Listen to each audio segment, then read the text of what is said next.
So there's a little knock on the door. Let's see what's out here. Oh, what? Oh my goodness. Looks like stuff around here just got a lot cooler. Here we go. Got up this morning and rolled down to our spot. Pulled in and it was snowing like crazy. It's about 3 in the afternoon. We're gonna go hit it till dark. There's some good bull sign on these little ridges, so we're gonna see how many of them we can hit before we get snowed out. Might not be very many. It's cold, wind's blowing hard. Wouldn't have it any other way. Cross your fingers that we get into some big brownies. Ooh, look at this. Rubbies right off the bat. Hopefully the weather will stay decent and I can film a lot. See what happens. So our morning ride was kind of a bust. Seems like the bulls didn't really get up last night. The weather was kind of nasty and there wasn't fresh tracks or anything on the roads or the flats. So we're gonna go hike now. Go meet up at a spot. See if we can't put a few miles in right now and find some horns. I'm already on good bull sign. A lot of good tracks through here, so feeling optimistic. So I've been hiking for a little while, long enough, I'll tell you, and I'm on good bull sign, and I just like can't figure out why the heck I'm not getting into these brown elk. But then,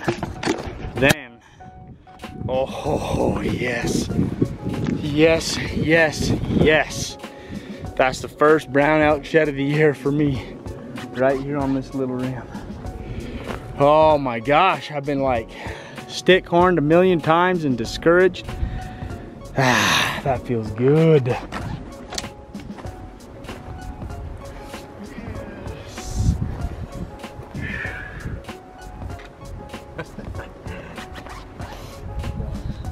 It's a nice little fiver.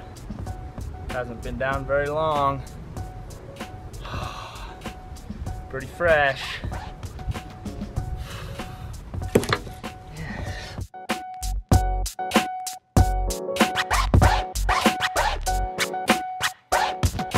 So I put a good survival tip on Instagram, but I wanted to share it with you people on YouTube as well, in case you didn't know. If you find yourself without matches or without a way to start a fire, there's something that you can do. It works well for big fellas. I'm not sure if it works for ladies, but what you can do is you can start running. This will do two things. One, it'll get your blood pumping, get you going, get you warmed up a little bit. The other thing is you can actually create enough friction right in between your thighs that you can start a fire.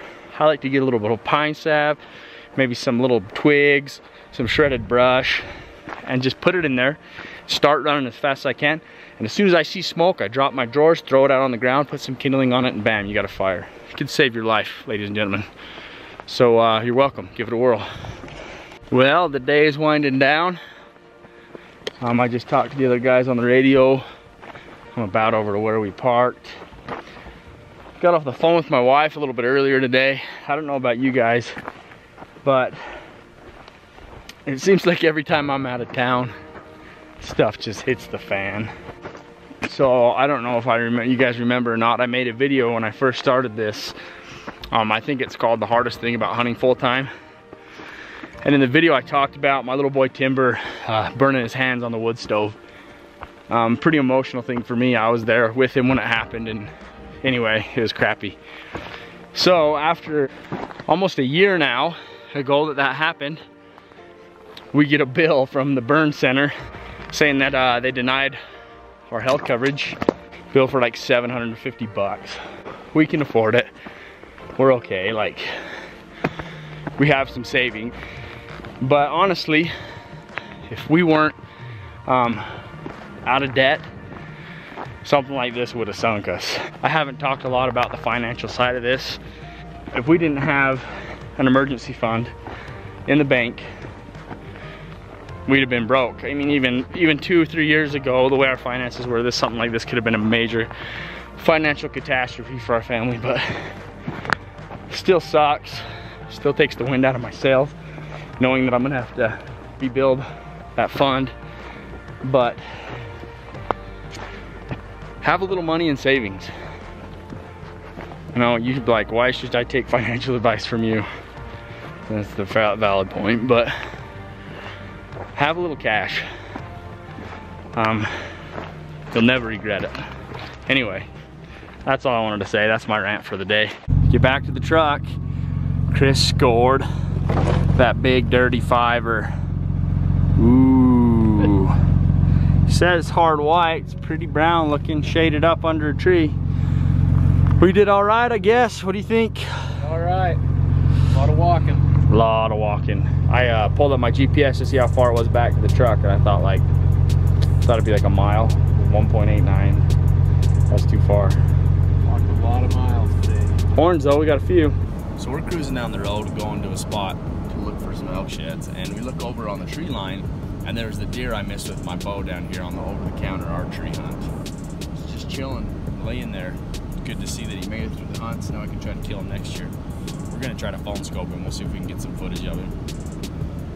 I got all the boys today. This is the A team right here. Christopher, Karsten.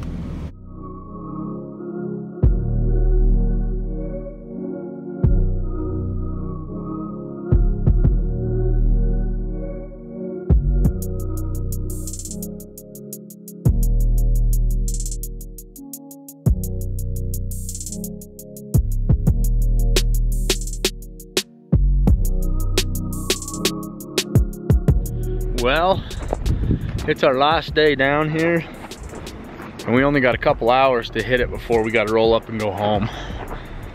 Drove around this morning. The elk just haven't been out and about. I don't know, it's kind of a weird year, so we're gonna give it one more hike before we go roll up, hit the road, head for home, hopefully get into something, I don't know. All right, you guys. So I didn't do a very good job of wrapping up that video. Just kind of as a way of a wrap up, we went for a hike there. I didn't get into them.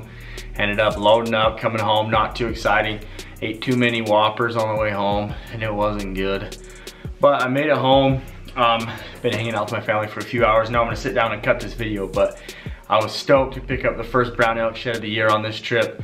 Hopefully there'll be many more coming. I got big trips planned and big things in the works. I'm super excited. So thank you guys for tuning in. Do another video, watching, subscribe, hit that like button, all those things, and we'll see you on the next one.